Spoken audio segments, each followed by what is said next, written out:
ஓம் ஸ்ரீ குருபியோ நமக. ஓம் ஸ்ரீ மகா பெரியவா சரணம். வரும் ஜனவரி 29 புதன்கிழமை தை அமாவாசை. இந்த ஒரே ஒரு பொருள் உங்கள் கையில் இருந்தால் போதும். கட்டாயம் கோடீஸ்வர யோகம் நிச்சயம். உங்களை தேடி பணம் வரும். அது என்ன பொருள், அதை எப்படி பயன்படுத்தணும்னு பார்க்கறதுக்கு முன்னாடி நம்மளோட வீடியோஸை இப்போ தான் நீங்கள் ஃபஸ்ட் டைம் பார்க்குறீங்கன்னா மறக்காமல் சப்ஸ்கிரைப் பண்ணிக்கோங்க. தொடர்ந்து இது மாதிரி அப்டேட் தெரிஞ்சுக்கிறதுக்கு பக்கத்தில் இருக்கிற நோட்டிஃபிகேஷன் பெல்லை கிளிக் பண்ணி ஆல் அப்படிங்கிறத செலக்ட் பண்ணிக்கோங்க. இப்போ என்ன பொருளை எந்த நேரத்தில் எப்படி பயன்படுத்தணும் அப்படிங்கிறத பற்றி தெளிவாக தெரிஞ்சுக்கலாம். அமாவாசை அப்படிங்கிறதே சிறப்பு தான்.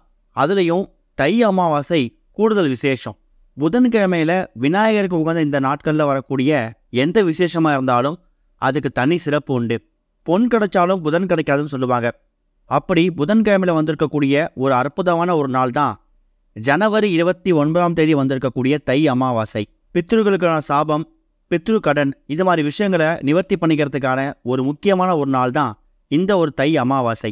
ஒரு வருஷத்தில் வரக்கூடிய மற்ற அமாவாசை விரதங்களை நீங்கள் முறையாக வழிபட விட்டுட்டீங்கன்னா கூட தை அமாவாசை, ஆடி அமாவாசை, புரட்டாசி மாதத்தில் வரக்கூடிய அமாவாசை, இந்த 3 அமாவாசைகளுக்கும் முக்கியத்துவம் கொடுத்து நீங்கள் பித்ரு கடனுக்கும் பித்ரு சாபம் நீங்கிறதுக்கும் வழிபாடு செஞ்சீங்கன்னா கட்டாயம் நீங்கள் எதிர்பார்க்கக்கூடிய பலன் உங்களுக்கு வந்து சேரும். முதல்ல ஜனவரி 29 தை அமாவாசை எத்தனை மணிக்கு ஆரம்பிக்குது அப்படிங்கிறத நீங்கள் தெரிஞ்சுக்கணும். ஜனவரி 28 இரவு 8:09 அமாவாசை தேதி ஆரம்பிச்சிடுது. அதாவது ஜனவரி 29க்கு முதல் நாள் இரவே ஆரம்பிச்சிடுது. ஜனவரி 29 இரவு 7:21 வரைக்கும் உங்களுக்கு அமாவாசை தேதி இருக்கிறதால அன்றைய நேரம் எந்த நேரத்தில் நீங்கள் தர்ப்பணம் கொடுக்க போகிறீங்க, எந்த நேரத்தில் பித்ருக்களுக்கு வழிபாடு கொடுக்க போகிறீங்க அப்படிங்கிறது ரொம்ப முக்கியம். அன்னைக்கு புதன்கிழமை மதியம் 12 மணிலேருந்து 1:30 வரை இருக்கக்கூடிய நேரம் வந்து ராகு காலம். காலையில் 7:30 9 மணி வரை இருக்கக்கூடிய நேரம் வந்து யமகண்டம். காலை நேரத்தில் பித்ருக்களுக்கு தர்ப்பணம் கொடுக்கணும், எள்ளு தண்ணீர் வைத்து வழிபாடு செய்யணும் அப்படின்னு நினைக்கிறவங்க காலை 6 7 மணி இந்த 1 மணி நேரத்தை பயன்படுத்திக்கலாம்.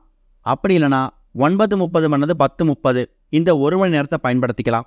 அதே மாதிரி உங்கள் முன்னோர்களுக்கு பித்ருக்களுக்கு பிடிச்ச விஷயங்களை படைத்து சமைத்து படையில் போடணும் அப்படின்னு நினச்சிங்கன்னா அதை மதியம் 1:30 மேலே செஞ்சுட்டு நீங்கள் பித்ருக்களுக்கு படையல் போடலாம். பித்ருக்களுக்கு படையலை போட்டுட்டு காக்காய்க்கு சாதம் வச்சுட்டு அதுக்கப்புறம் நீங்கள் உணவு எடுத்துக்கிட்டு இந்த அமாவாசை விரதத்தை நிவர்த்தி பண்ண முடியும். காலை நேரம் முழுக்க உங்களோட பித்ருக்கள் வழிபாடு செய்கிறது, பித்ரு சாபம் பித்ருக்களை நிவர்த்தி பண்ணுறதுக்கான வழிபாட்டெலாம் முடிச்சுட்டு மாலை ஒரு 6 7 மணி இந்த நேரத்தில் இறை வழிபாட்டுக்கு முக்கியத்துவம் கொடுங்க. அதில் குறிப்பாக உங்கள் வீட்டோட பூஜை அறையை விளக்கேற்றி வச்சுட்டு, முடிஞ்சால் உங்கள் முன்னோர்கள் ஃபோட்டோவுக்கு முன்னாடி விளக்கேற்றி வச்சுட்டு மாரியம்மன், மகமாயி, உங்களோட குலதெய்வம், இஷ்ட தெய்வம்னு சொல்லி எல்லா கடவுளையும் மனசார பிரார்த்தனை பண்ணிக்கோங்க.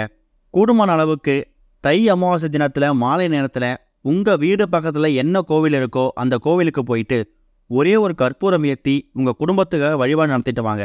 சின்னதாக ஒரு மரத்தடியில் ஒரே ஒரு அம்மன் சிலை தான் இருக்குதா, இல்லை ஒரே ஒரு விநாயகர் சிலை தான் இருக்கா, அந்த விநாயகரை போய் வணங்கிட்டு வாங்க. அதுவே பெரிய புண்ணியம்தான். இது வரைக்கும் பார்த்த விஷயங்கள் எல்லாமே தை அமாவாசை தினத்தில் முன்னோர்களுக்கு வழிபாடு கொடுக்கறதுக்கு, பித்ருக்களுக்கு தர்ப்பணம் செய்கிறதுக்கான நேர காலம், வழிமுறை, வழிபாட்டு முறை.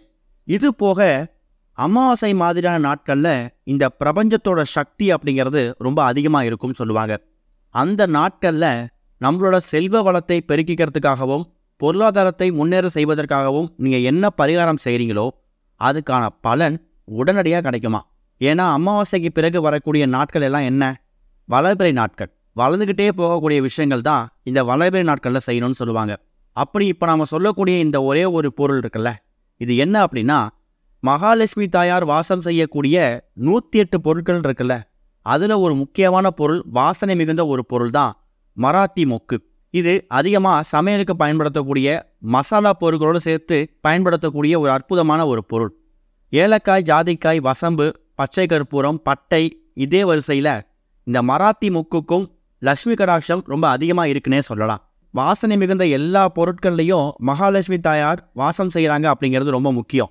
அதில் ஒரு முக்கியமான பொருளாக கருதப்படக்கூடிய மராத்தி மொக்கு இருக்குல்ல, இதை 3லேருந்து ஒரு 5ன்னு சொல்லி உங்களால் எவ்வளோ எண்ணிக்கை எடுக்க முடியுமோ இங்கே வீட்டில் இருக்கக்கூடிய மராத்தி மொக்கை எடுத்து பயன்படுத்திக்கோங்க. ஒருவேளை இந்த மராத்தி மொக்கு உங்கள் வீட்டில் இல்லையா, நாட்டு மருந்து கடையில் கட்டாயம் கிடைக்கும். அதுவும் இல்லைனா உங்கள் வீடு பக்கத்தில் இருக்கக்கூடிய டிபார்ட்மெண்டல் ஸ்டோரில், சூப்பர் மார்க்கெட்டில் மசாலா பொருட்கள் இருக்கக்கூடிய இடத்துல இந்த மராத்தி மொக்கு கண்டிப்பாக இருக்கும். விலையும் ரொம்ப கம்மி தான். அதிகபட்சம் ஒரு 20-30 ரூபாயிலே நீங்கள் ஒரு பாக்கெட்டை வாங்கிட்டு வந்துடலாம். வாங்கிட்டு வரக்கூடிய அந்த மராத்தி மொக்கை எப்படி பயன்படுத்தணும் அப்படிங்கிறது ரொம்ப முக்கியம். சரி, எப்போ இந்த பரிகாரத்தை செய்யலாம்? ஒருவேளை நீங்கள் மாலை நேரத்தில் செய்ய போகிறீங்கன்னா இரவு ஒரு 8-9 மணிக்குள்ளே செஞ்சுடுங்க. அதாவது தை அமாவாசை ஜனவரி 29ஆம் தேதி அன்னைக்கு சொல்கிறோம். காலை நேரத்தில் செய்கிறதா இருந்தால் ராகு காலம் யமகண்டம் நேரம் என்னன்னு சொல்லியிருக்கோம். அந்த நேரத்தை தவிர மற்ற நேரங்களில் செஞ்சுக்கலாம். 3 ஒரு 5 எண்ணிக்கையில் மராத்தி மொக்கை எடுத்து கழுவி சுத்தப்படுத்தி வச்சுடுங்க. அதுக்கப்புறமா பூஜை அறையில் விளக்கேற்றி வச்சுட்டு நீங்கள் எடுத்து வச்சுருக்கீங்களா மராத்தி மொக்கு, அதை பூஜை அறையில் நீங்கள் ஒரு விஷயம் பண்ண போகிறீங்க. அதாவது எல்லார் வீடுகள்லேயும் இந்த பன்னீர் வச்சுருப்பீங்க. பன்னீர் அதாவது ரோஸ் வாட்டர் அபிஷேகத்துக்கு பயன்படுத்தக்கூடியது. அப்படி இல்லைனா கூட பக்கத்தோட மளிகை கடையில் இந்த பன்னீர் வாட்டர் கிடைக்கும். சின்ன பாட்டிலே ஒரு 10 ரூபாய் 20 ரூபா தான் வரும். அதை வாங்கிட்டு வந்து கிண்ணத்தில் வச்சுக்கோங்க. இந்த மராத்தி மொக்கு எடுத்து வச்சுருக்கீங்களே, அந்த மராத்தி மொக்கை ஒரு மராத்தி மொக்காய் எடுத்து நீங்கள் கிண்ணத்தில் பிடிச்சு வச்சுருக்கக்கூடிய அந்த பன்னீரில் நினச்சி பூஜை அறையில் தட்டு மேலே வைக்கணும். அதுக்கப்புறமா அதுக்கு மஞ்சள் அப்படின்னா சந்தனம் போட்டு வைக்கணும். நீங்கள் 3 இல்லைனா 5 உங்கள் விருப்பம், இவ்வளோதான் ஒற்றைப்படை ரெட்டைப்படை கணக்கெலாம் கிடையவே கிடையாது. உங்ககிட்ட எத்தனை இருக்கோ அதை எடுத்து வச்சுக்கோங்க. எடுத்து வைக்கும்போது சின்ன கிண்ணத்தில் பன்னீர் ஊற்றி அந்த பன்னீரில் இந்த மராத்தி மொக்கை நினச்சி அதுக்கப்புறம் நீங்கள் தட்டு மேலே பூஜை அறையில் வைக்கணும். வச்சதுக்கப்புறமா மஞ்சள் போட்டோ இல்லை சந்தனம் போட்டோ வச்சுட்டு கண்களை இறுக்கமாக மூடி அன்றைய தினம் எல்லா தெய்வங்களையும் மனசார வேண்டிக்கணும். அதில் குறிப்பாக மகாலட்சுமி தாயாரோட அனுகிரகம் உங்களுக்கு கண்டிப்பாக வேணும். அதே மாதிரி புதன்கிழமை அப்படிங்கிறதால விநாயகரோட அருளையும் புதன் பகவானோட அருளையும் ஒரு சேர பெறுவதற்கான ஒரு வழிபாட்டையும் நீங்கள் செஞ்சுட்டு அதுக்கப்புறமா நீங்கள் வச்சுருக்கக்கூடிய அந்த மராத்தி மொக்கு இருக்குல்ல, அதை அப்படியே உங்கள் வீட்டோட பூஜை அறை, பீரோ, லாக்கர், கல்லாப்பெட்டி, தொழில் செய்யக்கூடிய இடங்கள்னு சொல்லி எந்தெந்த இடத்துலலாம் வைக்கணும் ஆசைப்படுறீங்களோ அந்தந்த இடத்துல ஒரு மராத்தி மொக்கை வச்சுடுங்க. மராத்தி மொக்கு அப்படிங்கிறது சமையலுக்கு சாதாரணமாக பயன்படுத்தக்கூடிய ஒரு பொருள் தான். அதில் என்ன பரிகார முறை வந்துட போதுங்கிற சந்தேகம் கண்டிப்பாக உங்களுக்கு வரலாம். அப்படி பார்த்தா ஜாதிக்காய், ஏலக்காய், பட்டை, கிராம்பு, அன்னாசிப்பூ இது எல்லாமே நம்ம சமையலுக்கு தினமும் பயன்படுத்தக்கூடிய பொருட்கள் தான். இந்த பொருட்களை வச்சு எக்கச்சக்கமான தாந்திரிக முறையில் நம்ம பார்த்துருக்கோம்.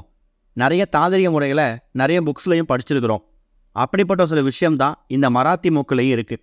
பார்க்குறதுக்கு ரொம்ப எளிமையான பரிகாரம் மாதிரி தெரியும். இந்த மராத்தி மொக்கை பயன்படுத்தி நீங்கள் செய்யக்கூடிய இந்த பரிகாரத்துக்கு உங்களுக்கு செலவும் அதிகமாக ஆக போகிறதில்ல, அதுக்கான நேரமும் ரொம்ப கம்மி தான். இதை செய்கிறதால உங்களுக்கு நஷ்டம் எதுவும் ஏற்பட போகிறது கிடையாது. ஆனால் இது மூலயமா உங்களோட செல்வ வளம் அதிகமாகுது. இந்த மராத்தி மொக்கை பன்னீரில் நினச்சி அதை நீங்கள் ஒரு மஞ்சள் குங்குமமோ சந்தனம் போட்டு வச்சு அதை பீரோ, லாக்கர், கல்லாப்பெட்டியில் வைக்கும்போது உங்கள் வீட்டில் இருக்கக்கூடிய பணம் உங்களை விட்டு போகாமல் நிரந்தரமாக அப்படியே இருக்கும். அதை விட முக்கியமானது, வேலைக்கு போய் கஷ்டப்பட்டு உழைக்கிறீங்கல்ல, அந்த உழைப்புக்கேற்ற ஊதியம் வரமாட்டேங்குது. வேலைக்கு போகிற இடத்துல சம்பள பாக்கி வைக்கிறாங்க, இல்லை வாங்கிட்டு வரக்கூடிய பணம் முழுசாக வீடு வராமல் வீண் வரையும் வீண் செலவாகுது. அப்படியே வீட்டுக்கு வந்தாலும் தேவையில்லாத மருத்துவ செலவு ஏற்படுதுன்னு எக்கச்சக்கமான குழப்பங்கள் உங்களுக்கு இருக்கலாம். அந்த குழப்பங்கள் எல்லாத்துக்கும் தீர்வு கொடுக்கக்கூடிய ஒரு அற்புதமான ஒரு தாந்திரிக முறை தான் இந்த வருடம் புதன்கிழமையில் வந்திருக்கக்கூடிய ஜனவரி 29ஆம் தேதி வரக்கூடிய தை அமாவாசை அன்னைக்கு நீங்கள் செய்ய வேண்டிய இந்த ஒரு மராத்தி மொக்கு வச்சு பயன்படுத்தக்கூடிய ஒரு பரிகாரம். இந்த பரிகாரத்தை செஞ்சு முடிச்சுட்டு எங்கெங்கே வைக்கணுமோ எல்லாத்துலேயும் வச்சுடுங்க. குறைந்தது 2 மாதத்துக்கு 3 மாதத்துக்கு ஒரு முறை ஏதாவது ஒரு அமாவாசை தினத்தில் அந்த பழைய மராத்தி மொக்கை எடுத்து கால் பட இடத்துல போட்டுட்டு புதிய மராத்தி மொக்கை இதே மாதிரி பன்னீரில் நினச்சி தயார் செய்து அமாவாசை தினத்தன்னைக்கு எடுத்த இடத்துலேயே வச்சுடுங்க. ஓம் ஸ்ரீ குருபியோ நமக. ஓம் ஸ்ரீ மகா பெரியவா சரணம்.